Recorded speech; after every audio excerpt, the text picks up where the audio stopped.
ಸಲಗತ್ತರ ಆಚೆ ಬಂದು ಹುಡುಗರನ್ನ ಮುಟ್ಟೋದಲ್ಲ. ಸಿನಿಮಾ ಇಂಡಸ್ಟ್ರಿಗೆ ಒಂದು ಬೂಸ್ಟರ್ ಡೋಸ್ ಬೇಕು, ಸಿನಿಮಾ ಇಂಡಸ್ಟ್ರಿಗೆ ಒಂದು ಪುಷ್ ಬೇಕು ಅಂತ ಕಾಯ್ತಾ ಇದ್ದಂಥ ಸಮಯದಲ್ಲಿ ಭೀಮಾ ಸಿನಿಮಾ ರಿಲೀಸ್ ಆಗಿದೆ. ಒಳ್ಳೆ ರೆಸ್ಪಾನ್ಸ್ ಸಿಕ್ಕಿದೆ. ಸಿನಿಮಾದ ನಿರ್ಮಾಪಕರು ಜಗದೀಶ್ ಅವ್ರು ನಮ್ಮ ಜೊತೆ ಇದ್ದಾರೆ, ಬನ್ನಿ ಮಾತಾಡ್ಸ್ತಾ ಹೋಗೋಣ. ಜಗದೀಶ್ ಸರ್, ಏನು ಎಲ್ಲರೂ ನಿರೀಕ್ಷೆ ಮಾಡ್ತಾಯಿದ್ರು ಭೀಮಾ ಸಿನಿಮಾದಿಂದ ಕನ್ನಡ ಇಂಡಸ್ಟ್ರಿಗೆ ಮತ್ತೊಂದು ಚೈತನ್ಯ ಸಿಗುತ್ತೆ, ಸೊ ಇಂಡಸ್ಟ್ರಿ ಮತ್ತೆ ಬೆಳೆಯುತ್ತೆ ಅಥವಾ ಮತ್ತೆ ಇನ್ನೊಂದಷ್ಟು ಸಿನಿಮಾಗಳಿಗೆ ದಾರಿ ಮಾಡಿಕೊಡುತ್ತೆ ಅಂತ. ಆ ನಿರೀಕ್ಷೆಯನ್ನು ನಿಜ ಮಾಡಿದ್ದಾನೆ ಭೀಮಾ. ಹೇಗಿದೆ ಸರ್ ರೆಸ್ಪಾನ್ಸ್? ಸರ್, ರೆಸ್ಪಾನ್ಸ್ ಒಂದು ನಿಮಗೆ ದೊಡ್ಡ ಮಟ್ಟದಲ್ಲೇ ಇದೆ. ಭೀಮ ಎಷ್ಟು ಬಲಶಾಲಿಯಾಗಿರ್ತಾನೋ ಆ ಬಲಶಾಲಿ ಭೀಮನಿಗೆ ಜನನೂ ಅಷ್ಟೇ ದೊಡ್ಡ ಮಟ್ಟದಲ್ಲಿ ಶಕ್ತಿ ತುಂಬಿದ್ದಾರೆ. ನಮ್ಮ ನಿರೀಕ್ಷೆಗೆ ಮೀರು ಕೂಡ ದೊಡ್ಡ ಮಟ್ಟದಲ್ಲಿ ಜನ ಅದಕ್ಕೆ ಮನ್ನಣೆ ಕೊಟ್ಟಿದ್ದಾರೆ. ಓಕೆ, ಭೀಮಾ ಸಿನಿಮಾದ ಮೇನ್ ಹೈಲೈಟ್ ಅಂದರೆ ಸಿನಿಮಾದಲ್ಲಿ ಸಾಕಷ್ಟು ಹೊಸ ಕಲಾವಿದರನ್ನ ಬಳಸ್ಕೊಂಡಿರೋದು. ವಿಜಯ್ ಸರ್ ಅವ್ರ ನಿರ್ದೇಶನದಲ್ಲಿ ಇಷ್ಟು ದೊಡ್ಡ ಬಳಗವನ್ನು ಬಳಸ್ಕೊಂಡಿರೋದು, ಇಷ್ಟು ಜನ ರೆಸ್ಪಾನ್ಸ್ ಜನಕ್ಕೆ ಇಷ್ಟ ಆಗಿದೆ. ಸೊ ನಿಮ್ಗೆ ಹೇಗೆ ಅನಿಸುತ್ತೆ ಅಂತ? ನಮಗೂ ಕೂಡ ಇಷ್ಟ ಆಗಿದೆ ಸರ್. ಯಾಕೆ ಅಂತಂದರೆ ಇವರು ನಮ್ಮದ್ರಲ್ಲಿ ಶೂಟಿಂಗ್ ಮಾಡಬೇಕಾದ್ರೇ ನಮಗೆ ನಮ್ಮದು ಪ್ರೊಡಕ್ಷನ್ನರ್ಗೆ ನಾವು ಒಂದು 4-5 ಪ್ರೊಡಕ್ಷನ್ನವ್ರನ್ನ ಚೇಂಜ್ ಮಾಡಿದ್ದೀವಿ. ಪ್ರೊಡಕ್ಷನ್ ಅಂದರೆ ಊಟ ತಿಂಡಿ ಕೊಡೋರನ್ನ ನಾವು ಪ್ರೊಡಕ್ಷನ್ ಅಂತೀವಿ ನಮ್ಮ ಸಿನಿಮಾದಲ್ಲಿ. ಅವ್ರನ್ನ 4-5 ಜನ ನಾವು ಚೇಂಜ್ ಮಾಡಿದ್ವಿ. ಯಾರು ಬಂದರೂ ಸಾರ್ ಇಷ್ಟು ಜನ ನಮಗೆ ಸಾಕಾಗಲ್ಲ ಸರ್, ಆಗಲ್ಲ ಸರ್, ನೀರು ಕೊಡೋಕ್ಕಾಗಲ್ಲ ಸರ್, ಅಷ್ಟು ಜನ. ನಮ್ಮದು ನೀವು ಸಿನಿಮಾ ನೋಡಿದ್ರೆ ಸ್ಕ್ರೀನ್ ತುಂಬ ಬರೀ ಜನಗಳೇ. ನಮ್ಮದು ಬಜೆಟಲ್ಲಿ ಅರೌಂಡ್ ಒಂದು 10% ಬರೀ ನಮ್ಮದು ಜೂನಿಯರ್ ಆರ್ಟಿಸ್ಟ್ ಪೇಮೆಂಟ್ ಹೋಗಿ ಬರೀ ಜೂನಿಯರ್ ಆರ್ಟಿಸ್ಟ್ ಪೇಮೆಂಟ್ ಹೋಗಿದೆ. ಅಂದರೆ ಒಂದು ಹೆಮ್ಮೆ ಅವ್ರದ್ದೆಲ್ಲ ಆಶೀರ್ವಾದ ನಮಗಿದೆ. ಅವ್ರ ಮನೆ ಅವತ್ತು ನಮ್ಮಿಂದ ಏನೋ ಒಂದು ದಿನಕ್ಕೆ ಅವ್ರಿಗೆ ಏನೋ ಒಂದು ಕೆಲಸ ಸಿಕ್ತು ಅಂತ ಅಂದಾಗ ಅವ್ರ ಬ್ಲೆಸ್ಸಿಂಗ್ ಇದೆಯಲ್ಲ, ಅದೆಲ್ಲ ನಮ್ಗೆ ವರ್ಕೌಟ್ ಆಗಿದೆ. ಈಗ ವಿಜಯ್ ಸರ್ ಮಾತಾಡ್ಬೇಕಾದ್ರೆ ಒಂದು ಮಾತನ್ನು ಬಳಸಿದ್ರು, ನನಗೆ ಫ್ರೀ ಹ್ಯಾಂಡ್ ಕೊಟ್ಟರೆ ಸಿನಿಮಾ ಚೆನ್ನಾಗೇ ಬರುತ್ತೆ ಅಂತ. ನನ್ನ ಮೆಂಟಾಲಿಟಿ ಅರ್ಥ ಮಾಡ್ಕೊಳ್ಳುವಂಥ ನಿರ್ಮಾಪಕರಿಗೆ ನಾನು ಸಿನಿಮಾ ಮಾಡಬಲ್ಲೆ ಅಂತ. ಸೊ ಈ ಸಿನಿಮಾ ನೀವು ಫ್ರೀ ಹ್ಯಾಂಡ್ ಕೊಟ್ಟ ಮೇಲೆ ಕೊಟ್ಟರೆ ಔಟ್ಪುಟ್ ಹೇಗೆ ಅನಿಸ್ತು ಅಂತ? ಸರ್, ನಾನು ಹೇಳ್ತೀನಲ್ಲ, ಯಾವತ್ತೂ ಒಬ್ಬ ವ್ಯಕ್ತಿನ ನಂಬಿದ್ರೆ 99% ನಂಬಾರ್ದಂತೆ, 99.99 ನಂಬಾರ್ದಂತೆ. ಆ 0.1 ಇದೆಯಲ್ಲ, 1% ಇದೆಯಲ್ಲ, ಅದೇ ಹೊಡೆಯೋದು ನಿಮಗೆ. ಒಬ್ಬ ವ್ಯಕ್ತಿನ ನಂಬಿದ್ರೆ 100% ನಂಬಿಡಿ. ಬಟ್ ನಿಮ್ಗೇನೇ ಡೌಟ್ ಇದೆಯಾ, ಮೊದಲೇ ಮಾತಾಡ್ಕೊಂಬಿಡಿ. ವ್ಯಾಪಾರ ಸ್ಟಾರ್ಟ್ ಆದಮೇಲೆ ಮಧ್ಯದಲ್ಲಿ ಮುಖ ಒಂಥರ ಮಾಡ್ಕೊಳ್ಳೋದು ಅವೆಲ್ಲ ವರ್ಕೌಟ್ ಆಗೋಲ್ಲ. ಅದು ನಿಮ್ಗೇನೇ ಡೌಟ್ ಇದೆಯಾ ಆಮೇಲೆ ನೋಡೋಣ, ಅವೆಲ್ಲ ಬೇಡ. ಫಸ್ಟೇ ಒಂದು ಸರ್ ನಮ್ದು ಹಿಂಗೆ ನಾವೆಲ್ಲ ಮುಂಚೆ ಮಾತಾಡ್ಕೊಂಡಿದ್ದು. ಅದನ್ನು ನಮ್ಮ ಬಜೆಟ್ ಜಾಸ್ತಿ ಆಯಿತು, ಬಟ್ ಅದು ಏನು ಮಾಡೋಕ್ಕಾಗಲ್ಲ. ಅದು ಯಾಕೆಂದರೆ ನಾವು ದೊಡ್ಡ ಸ್ಕೇಲಲ್ಲಿ ಹೋದು ಪಾಪ ಅದನ್ನು ಪ್ರತಿ ₹1 ಖರ್ಚು ಮಾಡ್ಬೇಕಾದ್ರೆ ನಮ್ಮನ್ನ ಕೇಳ್ಬಿಟ್ಟೆ ಮಾಡಿದ್ದಾರೆ. ಬಜೆಟ್ ಏನೋ ಇನ್ಕ್ರೀಸ್ ಆಗ್ತಾಯಿದೆ, ಮಾಡ್ಬೋದಾ ಸರ್? ಖಂಡಿತ ಮಾಡಿ. ಈಗ ಈ ರೀತಿಯೇ ಮಾಡಿದ್ದು.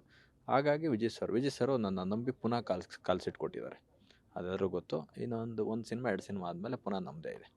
ಓಕೆ, ವಿತರಕರಾಗಿ ಪ್ರದರ್ಶಕರಾಗಿ ನಿಮ್ಮ ಜೊತೆಗೆ ಕೆಲಸ ಮಾಡಿದಂಥವ್ರು ಒಂದಷ್ಟು ಜನ ಕಾಯ್ತಾ ಇದ್ರು, ಇಂಥದ್ದೊಂದು ಸಿನಿಮಾ ಬಂದರೆ ಮತ್ತೆ ಇಂಡಸ್ಟ್ರಿ ಡೆವಲಪ್ ಆಗುತ್ತೆ, ಮತ್ತಷ್ಟು ಸಿನಿಮಾಗಳು ಬರ್ತವೆ ಅಂತ. ಅವರೆಲ್ಲ ನಿಮ್ಗೆ ಏನು ಹೇಳ್ತೀರಿ ಈಗ ಅಂತ? ನನಗೆ ತುಂಬ ಜನ ಕಾಲ್ಸ್ ಬರ್ತಾನೆ ಇದೆ ಸರ್.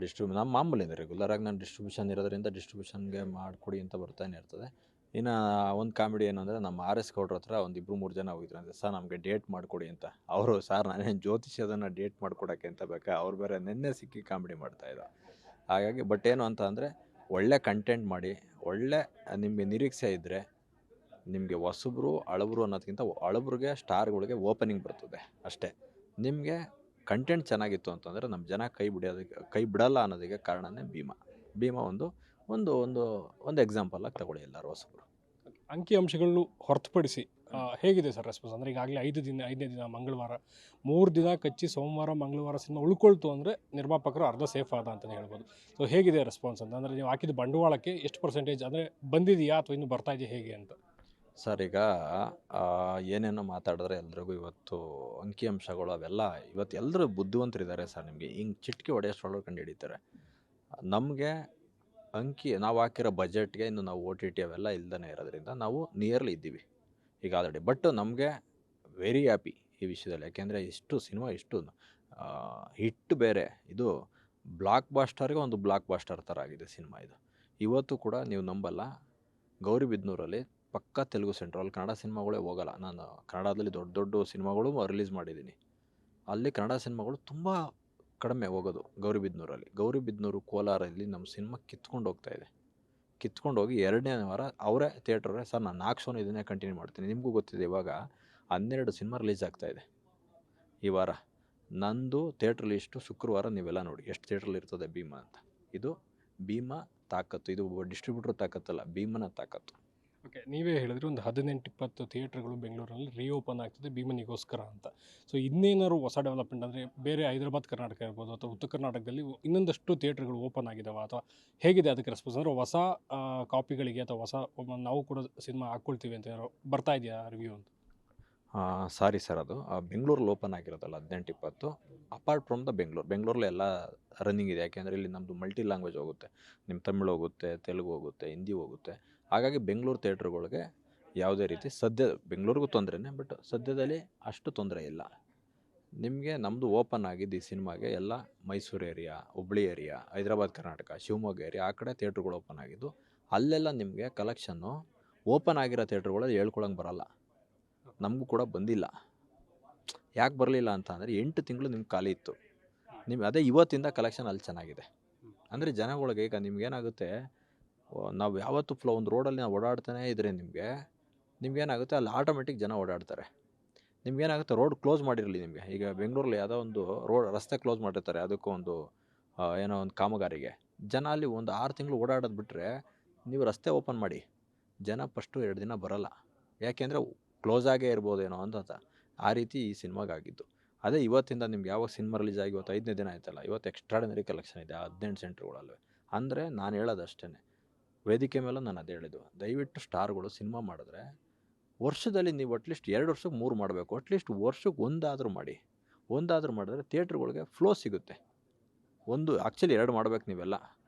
ದೊಡ್ಡವ್ರು ಅವಾಗ ಎಲ್ಲ ಅಣ್ಣವರು, ಆಮೇಲೆ ಅಂಬರೀಷ್ ಅವರು, ಆಮೇಲೆ ಎಲ್ಲ ಎಷ್ಟು ಶಿವಣ್ಣವರು ಎಲ್ಲ ನಿಮ್ಗೆ ಎಷ್ಟು ಸಿನಿಮಾ ಮಾಡಿದವರು. ಈಗ ದರ್ಶನ್ ಅವರೇ, ನಾನೇ ಸ್ಕೂಲಲ್ಲಿ ಓದಬೇಕಾದ್ರೆ ಅವ್ರದ್ದೇ ವರ್ಷದಲ್ಲಿ 3-4 ಸಿನಿಮಾ ಬರ್ತಾಯಿತ್ತು. ಸುದೀಪ್ ಅವ್ರದ್ದು ಬರ್ತಾಯಿತ್ತು, ಯಶ್ ಅವ್ರದ್ದು ಬರ್ತಾಯಿತ್ತು, ಇವ್ರದ್ದು ಬರ್ತಾಯಿತ್ತು. ಈಗ ಎಲ್ಲಿ ಯಾರು, ನಾನು ಹೇಳೋದು ಸುಮ್ಮನೆ ಹೀರೋಗಳು ಮೆನ್ಷನ್ ಮಾಡಿದ್ದೀನಿ ಅಂತಲ್ಲ, ನಾನು ಎಲ್ರಿಗೂ ಸೇರಿಸಿ ಹೇಳ್ತಾ, ದಯವಿಟ್ಟು ಸಿನಿಮಾಗಳು ಮಾಡಿದ್ರೆ ಥಿಯೇಟ್ರಿಗೆ ಫ್ಲೋ ಸಿಗುತ್ತೆ. ಯಾಕೆಂದರೆ ನಾನು ಎಕ್ಸಿಬಿಟ್ರಾಗಿ ನನಗೆ ಗೊತ್ತಿದೆಯಲ್ಲ, ಅದನ್ನೇ ನಾನು ಹೇಳಿದ್ದು. ಒಂದು ಸ್ಟಾರ್ ಸಿನಿಮಾ ಬಂದರೆ ಇಲ್ಲಿಂದ ಈಗ ನೋಡಿ ಎಲ್ಲ ಸಿನಿಮಾ ರಿಲೀಸ್ಗೆ ರೆಡಿ ಆಗಿದ್ದಾರೆ. ಆವಾಗ ಫ್ಲೋ ಬಂದು ಏನಾಗುತ್ತೆ, ಜನನೂ ಬರ್ತಾರೆ. ಓಕೆ, ಈಗ ನೀವೇ ಹೇಳ್ದಂಗೆ ವರ್ಷಕ್ಕೆ 2 ಸಿನಿಮಾಗಳು ಬಂದರೆ ಸ್ಟಾರ್ ಸಿನಿಮಾಗಳು ಕ್ಲಿಕ್ ಆಗ್ತವೆ ಅಂತ. ಹಾಗಾದರೆ ನಿರ್ಮಾಪಕರು ಎಲ್ಲಿ ಮಿಸ್ಟೇಕ್ ಮಾಡ್ತಿದ್ದಾರೆ ಅಂದರೆ ಕಥೆ ಆಯ್ಕಿಲ್ಲ, ಸೊ ಎಲ್ಲಿ ಮಿಸ್ ಆಗ್ತಿದೆ? ಯಾಕೆಂದರೆ ಸಿನಿಮಾಗಳು ಸಾಲು ಸೋಲ್ತಾ ಇವೆ. ಸೊ ಏನು ಕಾರಣ ಇರ್ಬೋದು ಅಂತ ನಿಮ್ಗೆ ಅನಿಸುತ್ತೆ? ಸರ್, ಇದರಲ್ಲಿ ಮಿಸ್ಟೇಕು ಪ್ರೊಡ್ಯೂಸರ್ದು ಬರೋದಿಲ್ಲ, ಟೀಮದ್ದು ಬರ್ತದೆ. ಯಾಕೆಂದರೆ ಒಂದು ಸಿನಿಮಾ ಗೆದ್ದಾಗ ಹೇಗೆ ಎಲ್ಲ ಟೀಮ್ಗೆಲ್ಲ ಸೇರುತ್ತೆ, ಆವಾಗ ನಿಮಗೆ ಸಿನಿಮಾ ಆಗಿಲ್ಲ, ಸರಿಯಾದ ಮಟ್ಟಿಗೆ ಏನು ಪ್ರೊಡಕ್ಷನ್ ಆಗ್ತಾಯಿಲ್ಲ, ಅಥವಾ ಸಿನಿಮಾಗಳು ಅಂದ್ಕೊಂಡ ರೀತಿ ಬರ್ತಾಯಿಲ್ಲ, 1 ಸಿನಿಮಾ 2 ಸಿನಿಮಾ ಅಂತಂದರೆ ಅದು ಕಂಪ್ಲೀಟ್ ಟೀಮ್ದು. ಒಬ್ಬ ಪ್ರೊಡ್ಯೂಸರ್ದು ಏನಿದೆ, ಬಂಡವಾಳ ಹಾಕ್ತಾರೆ, ಕತೆ ಕೇಳ್ತಾರೆ, ಕತೆಗೆ ಇಷ್ಟ ಆದರೆ ಒಬ್ಬ ಟೇಸ್ಟ್ ಇರೋ ಪ್ರೊಡ್ಯೂಸರ್ ಆದರೆ ಕತೆ ಕೇಳ್ತಾನೆ, ಇಲ್ಲ ಅಂತಂದರೆ ಒಂದು ದೇವ್ರ ಮೇಲೆ ಭಾರ ಹಾಕಿ ಸಿನಿಮಾ ಮಾಡ್ತಾನೆ. ಎಷ್ಟೋ ಸಿನಿಮಾಗಳು ಕತೆನೇ ಕೇಳ್ದೇ ಮಾಡಿರೋದು ಮೆಗಾ ಬ್ಲಾಕ್ ಬಸ್ಟರ್ ಇದೆ. ಇನ್ನೂ ಕೆಲವೊಂದು ಸಿನಿಮಾಗಳು ಕತೆ ಕೇಳಿ ಇವರೇ ಇನ್ವಾಲ್ವ್ ಆಗಿ, ಇವರೇ ಡೈರೆಕ್ಟ್ರಾಗಿ, ಕೊನೆಗೆ ಇವರೇ ಹೋಗಿ ಕ್ಯಾಮ್ರಾ ಮುಂದೆ ನಿಂತು ಮಾಡಿರೋ ಮಾರ್ನಿಂಗ್ ಶೋಗಳು ಹೋಗಿಲ್ಲ. ಆ ಉದಾಹರಣೆಗಳು ಇದೆ, ಈ ಉದಾಹರಣೆಗಳು ಇದೆ. ಬಟ್ ಏನು ಅಂತ ಅಂದರೆ, ಇಲ್ಲಿ ಒಳ್ಳೆ ಟೀಮ್ ಇರಬೇಕು. ಒಳ್ಳೆ ಟೀಮ್ ಇದ್ದು ಸಿನಿಮಾಗಳು ಮಾಡಿ, ವರ್ಷದಲ್ಲಿ ಒಂದಾದರೂ ಮಾಡಿ. ಈಗ ನಿಮಗೆ ಮೇಕಿಂಗು ಹೆಂಗೆ ಮಾಡೋದು ಅವೆಲ್ಲ ಅಂತಂದರೆ ಅಟ್ಲೀಸ್ಟ್ ಒಂದಾದರೂ ಮಾಡಿ. ಒಂದು ವರ್ಷ ಬೇಕಾ ಸರ್ ಒಂದು ಸಿನಿಮಾ ಮಾಡೋದಕ್ಕೆ? ಖಂಡಿತ ಮಾಡ್ಬೋದು. ಜಗ್ಗೇಶ್ ಅವರು ಒಂದು ಶೋನಲ್ಲಿ ಒಂದು ಮಾತು ಹೇಳಿದರು, ಇಲ್ಲೇನಿದ್ರು 200 ಕೋಟಿ ಹಾಕಿ ಸಿನಿಮಾ ಮಾಡಿದ್ರೆ ಮಾತ್ರ ಸಿನಿಮಾ ನಿಂತ್ಕೊಳ್ಳುತ್ತೆ, ಇಲ್ಲ ಅಂದರೆ ಸಿನಿಮಾ ನಿಲ್ಲಲ್ಲ, ನಮ್ಮಂಥ ಸಣ್ಣ ಪುಟ್ಟವ್ರ ಸಿನಿಮಾ ನಿಲ್ಲಲ್ಲ ಅಂತ. ಆದರೆ ಈ ಭೀಮಾ ಸಕ್ಸಸ್ ನೋಡಿ ಆ ಮಾತು ಚೇಂಜ್ ಆಗಿದೆ ಅಂತ ಹೇಳ್ಬೋದು. ನಿರ್ಮಾಪಕರಾಗಿ ಏನು ಹೇಳ್ತೀರಾ ಅಂತ? ಇಲ್ಲ, ಜಗ್ಗೇಶ್ ಸರು ನನಗೆ ತುಂಬ ಅಂದರೆ ತುಂಬ ಕ್ಲೋಸು. ಅವರು ಯಾಕೆಂದರೆ ಅವ್ರದ್ದು ನೀರು ದೋಸೆ ರಿಲೀಸ್ ನಾನು ಮಾಡಿದ್ದೆ ಅವಾಗಿಂದ ನನಗೆ ಅವ್ರು ಎಷ್ಟು ಮಟ್ಟದ ಕ್ಲೋಸು ಅಂದರೆ, ಅವ್ರು ನಾನು ಎಲ್ಲೇ ಸಿಕ್ಕಿದ್ರು ಅವರು ನನ್ನ ಹೊಗಳೋ ರೀತಿ ಇರ್ಬೋದು, ಅವರು ನನ್ನ ಮುದ್ದಾಡೋ ರೀತಿ ಇರ್ಬೋದು. ಪಾಪ ಆ ವ್ಯಕ್ತಿಗೆ ನನ್ನ ಮೇಲೆ ವಿಶೇಷವಾದ ಪ್ರೀತಿ ಜಗ್ಗೇಶ್ ಅವ್ರಿಗೆ, ನನಗೂ ಅಷ್ಟೇ ಪ್ರೀತಿ. ಜಗ್ಗೇಶ್ ಅವ್ರದ್ದು ನಾನು ನೋಡಿದೆ ಇವತ್ತು ಇದರಲ್ಲಿ. ಅವರು ಕಣ್ಣೀರು ಹಾಕಿದ್ರು. ಅವ್ರು ಏನು ಅಂತ ಅಂದರೆ, ಹೊಸಬ್ರು ಸಿನಿಮಾ ನಿಮ್ಗೊಂದು ಗೊತ್ತಾ sir, 90% failure in the industry entire the world ಒಂದಿದ್ದ ಫಿಲಮ್ ಇಂಡಸ್ಟ್ರಿ. ನಿಮಗೆ 100 ಸಿನಿಮಾ ರಿಲೀಸ್ ಆದರೆ ಇಲ್ಲಿ ಹೋಗೋದೇ 4 ಸಿನಿಮಾ, ಅಲ್ಲಿಗೆ 96% ಬರ್ತದೆ. ಆವ್ರೇಜಾಗಿ ತೊಗೊಂಡ್ರೆ ಅಬೌವ್ 90% ಫೇಲ್ಯೂರ್ ಇದೆ ನಮ್ಮ ಇಂಡಸ್ಟ್ರಿ. ಅವರು ಆ ಉದ್ದೇಶ ಇಟ್ಕೊಂಡು, ಇಲ್ಲೇನಾಗಿದೆ, ಈಗ ಎಲ್ಲ ರೈಟ್ಸ್ಗಳೆಲ್ಲ ಏನು ಮಾಡ್ತಾರೆ, ನಂದು 100 ಕೋಟಿ ರೂಪಾಯಿ ಸಿನಿಮಾ ಅಂತ ಅನೌನ್ಸ್ ಮಾಡಿದ್ರೆ ರೈಟ್ಸರ್ ಪ್ಲ್ಯಾನ್ ಮಾಡ್ತಾರೆ. ಅವ್ರು ಆ ಉದ್ದೇಶ ಇಟ್ಕೊಂಡು ಹೇಳಿದ್ದು. ಈಗ ಅವ್ರದ್ದೇ ಸಿನಿಮಾ ನೀರು ದೋಸೆ 100 ಕೋಟಿಲಿ ಮಾಡಿತ್ತ ಸಿನಿಮಾ, ಡಿಸ್ಟ್ರಿಬ್ಯೂಟ್ ಮಾಡಿದ್ದು ನಾನೇ. ಮೆಗಾ ಹಿಟ್ಟು ಸಿನಿಮಾ, ಮೆಗಾ ಹಿಟ್ ಅದು ಸಿನಿಮಾ ಜಗ್ಗೇಶ್ ಅವ್ರದ್ದು. ಈಗ ನಮ್ಮ ಭೀಮಾ 100 ಕೋಟಿಲಿ ಮಾಡಿದ್ದಾವ? ಯಾರು ಮಾಡಿದ್ದೀವಿ? ಕಾಟೇರ 100 ಕೋಟಿಲಿ ಮಾಡಿದ್ರಾ? ಯುವ 100 ಕೋಟಿಲಿ ಮಾಡಿದ್ರಾ? ಅಷ್ಟೇ. ಸೊ ಈ ಸಿನಿಮಾದ ಸೆನ್ಸಾರ್ ಕೂಡ ಮ್ಯಾಟ್ರ್ ಆಗುತ್ತೆ ಅಂತ ಹೇಳ್ತಾರೆ. ಆದರೆ ಯಾರೂ ಜನ ಈಗ ಸಿನಿಮಾದ ಎ ಸರ್ಟಿಫಿಕೇಟ್ ನೋಡಿ ಬರ್ತಾ ಇದ್ದಾರೆ ಥಿಯೇಟ್ರಿಗೆ. ಸೊ ಮುಂದೇನಾದರೂ ಇದನ್ನು UA ಮಾಡಿಕೊಂಡು ಇನ್ನೊಂದಷ್ಟು ಥಿಯೇಟ್ರ್ಗಳಿಗೆ ಮತ್ತೆ ರಿಲೀಸ್ ಮಾಡೋ ಪ್ಲ್ಯಾನ್ಸ್ ಏನಾದ್ರು ಇದೆಯಾ ಅಂತ? ಇಲ್ಲ ಆ ಥರ ಥಿಯೇಟ್ರ್ಗಳಿಗೆ ಅಂತ ಥಿಯೇಟ್ರ್ಗಳಿಗೆ UBAR ಆ ಥರ ಎಲ್ಲ ನಮ್ಗೆ ಏನೇ ಸರ್ಟಿಫಿಕೇಟು. ಅಂತಂದರೆ ವೈಲೆನ್ಸ್ ಇರ್ತವೆ, ಆ್ಯಕ್ಷನ್ ಪ್ಯಾಕ್ ಇದ್ದರೆ ನಿಮ್ಗೆ ಏನೇ ಬರೋದು. ಈಗ ಸಲಾರು, ರಾಯನ್ ಇವಕ್ಕೆಲ್ಲ ಕೊಟ್ಟಿದ್ದಾರೆ. ಇವೆಲ್ಲ ಏನು ಅಂತ ನಮ್ಮದು ಆ್ಯಕ್ಷನ್ ಓರಿಯೆಂಟೆಡ್ ಬ್ಲಡ್ ಶೇಡ್ ಹೋದರೆ ಕೊಟ್ಟೇ ಕೊಡ್ತಾರೆ. ಅದು ಬಿಟ್ಟರೆ ನಿಮಗೆ ಬೇರೆ ಅಂತಂದರೆ ಉದ್ದೇಶ ತುಂಬ ಮಕ್ಳುಗಳಿಗೆ ತೋರಿಸಿದ್ರೆ ಈ ಬ್ಲಡ್ ಎಲ್ಲ ತೋರಿಸಿದ್ರೆ ಹೆದರ್ತಾರೆ ಅನ್ನೋದೊಂದು ಉದ್ದೇಶ. ಅದು ಬಿಟ್ಟರೆ ನಿಮಗೆ ನಮ್ಮ ಸಿನಿಮಾ ನಾವು ಅದೇ TV ಕೊಡ್ಬೇಕಾದ್ರೆ ನಾವು UBAR ಮಾಡ್ತೀವಿ. ಅವಾಗ ಏನು ಮಾಡ್ತೀವಿ, ಕೆಲವೊಂದು ಡೈಲಾಗ್ಗಳು, ಆಮೇಲೆ ಕೆಲವೊಂದು ಬ್ಲಡ್ ಶೇಡ್ ಇವೆಲ್ಲ ಅದಕ್ಕೆ ನಾವು ಶೂಟಿಂಗಲ್ಲೇ ನಾವು ಒಂದು ಸ್ವಲ್ಪ ಅದಕ್ಕೆ ನೀವು ಸ್ಟ್ರೈಟ್ ಹೋಗೋದನ್ನ ಒಂದು ಸ್ವಲ್ಪ ಓರೆಯಾಗಿ ಹಿಂಗೆ ಬರ್ತೀವಿ. ಸರ್ ಅದೇ ನಾನು ಅದನ್ನೇ ಕೇಳಿದೆ. ಅಂದರೆ ಮತ್ತೇನಾದರೂ ರೀಸೆನ್ಸಾರ್ ಮಾಡಿಸಿ UBAR ಮಾಡಿಸಿ, ಯಾಕೆಂದರೆ ಯುವ ಜನರಿಗೆ ಮತ್ತು ಫ್ಯಾಮಿಲಿಗೆ ಹೆಚ್ಚು ರೀಚ್ ಆಗಬೇಕು ಅಂತ ವಿಜಯ್ ಸರ್ ಹೇಳ್ತಿದ್ದಾರೆ.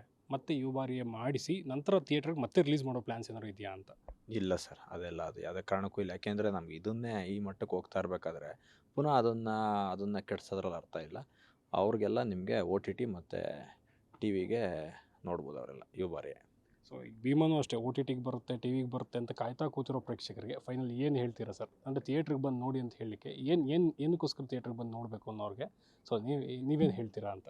ಏನು ಹೇಳಲ್ಲ, ಅಲ್ಲೂ ಕೂಡ ಭೀಮಾನೇ, ನಿಮ್ಗೆ ಇಲ್ಲೂ ಕೂಡ ಭೀಮಾನೇ. ನೀವು OTTಲೂ ನೋಡಿ ನಮಗೆ ಸಮಸ್ಯೆ ಇಲ್ಲ, TVಲಿ ನೋಡಿ ನಮಗೆ ಸಮಸ್ಯೆ ಇಲ್ಲ. ಆದರೆ ನಾನು ಒಂದು ಹೇಳೋದು, ನೀವು ಮನೇಲಿ ಕೂತ್ಕೊಂಡು ಪೂಜೆ ಮಾಡಿದ್ರು ಅದೇ ಗಣೇಶ, ಅದೇ ಲಕ್ಷ್ಮಿ, ಅದೇ ದೇವರು, ಅದೇ ಅಲ್ಲ ಏಸು ಎಲ್ಲ ಜಾರ್ಜ್. ನಿಮ್ಗೆ ಅದೇ ದೇವಸ್ಥಾನಕ್ಕೆ ಹೋದರೆ ಬೇರೆ.